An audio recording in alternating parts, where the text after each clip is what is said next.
শুভ সকাল বন্ধুরা, বিউটি রান্না করে তোমাদের সবাইকে স্বাগত। আজকে রেসিপি হচ্ছে ঝিনুকের ঝাল।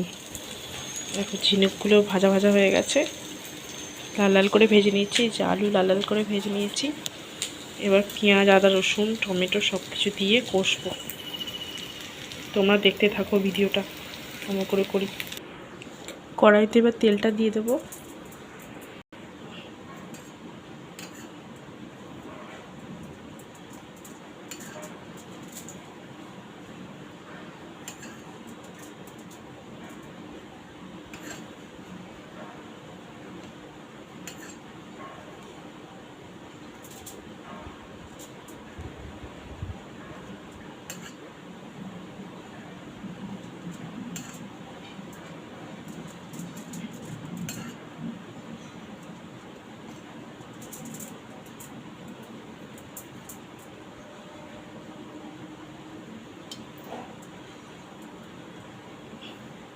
কড়াইতে পরিমাণ মতন তেল দিয়ে দিলাম। তেলটা গরম হয়ে গেলে পেঁয়াজগুলো তুলে দেবো।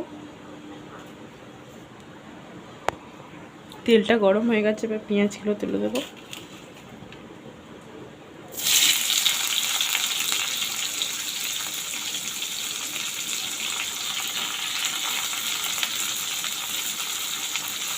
তোমরা কে কে ঝিনুকের ঝাল খেতে ভালোবাসো কমেন্টে জানাবে। এটা খুবই টেস্টি হয়।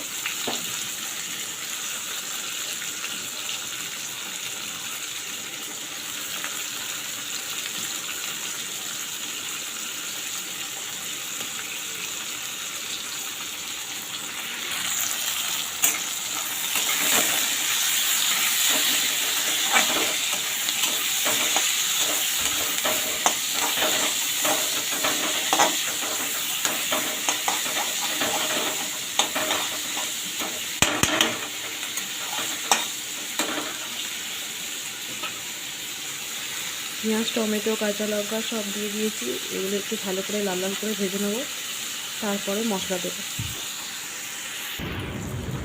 বন্ধুরা দেখো, মশলা কষা হবে বলে পেঁয়াজ, আদা, পেঁয়াজ, টমেটো, কাঁচা লঙ্কা, তেজপাতাটা স্কিপ করে গেছিলাম, ভুলে গেছিলাম। এই এখন তেজপাতাটা দিয়ে দিয়েছি। এই ভাজা ভাজা হয়ে যাবে, পেঁয়াজটা ভাজা ভাজা হলেই লাল লাল হয়ে যাবে। তারপর মশলাটা দিয়ে দেবো।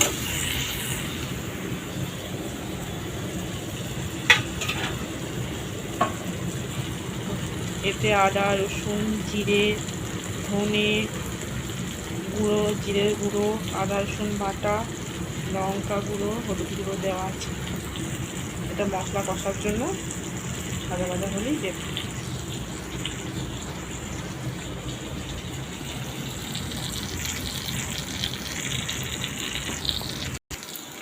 পেঁয়াজগুলো ভাজা ভাজা হয়ে গেছে, ধনে পাতাটা দিয়ে দিচ্ছি।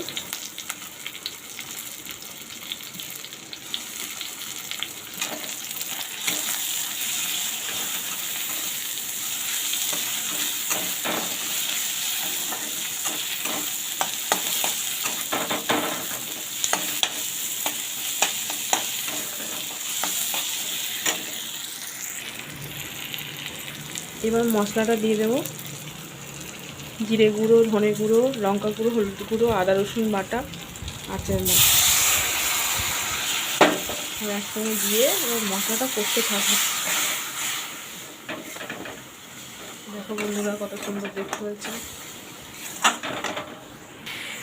মশলাটা কষতেই থাকবো যতক্ষণ না তেল ছাড়ছে, ততক্ষণ আলু ঝিনুক কিছুই দেব না, জল দেব না।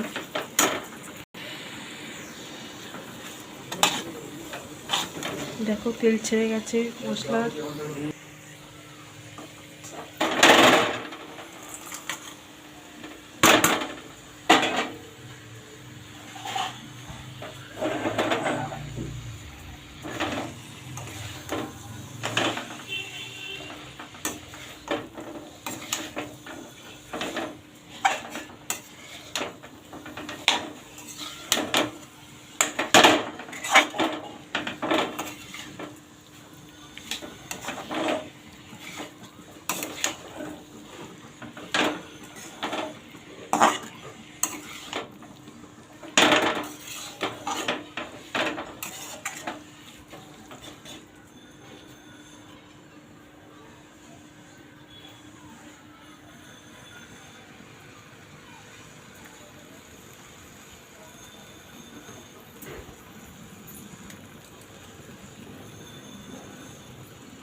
পরিমাণ মতো একটু নুন দিলাম।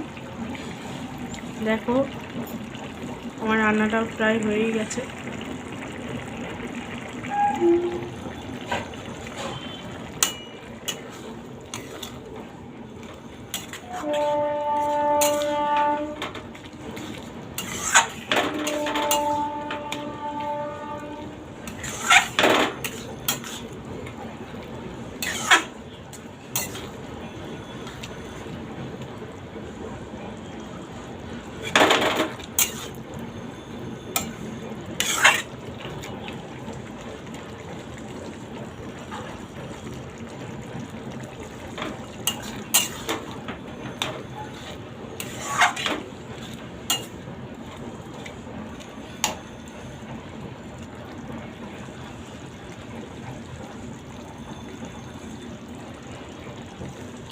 আলু দিলে একটু বেশি টেস্টি হয়।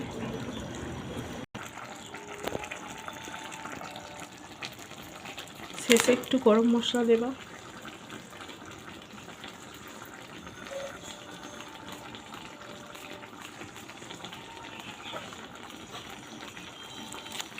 গরম মশলাটা দিলে আরও ভালো টেস্টি হবে।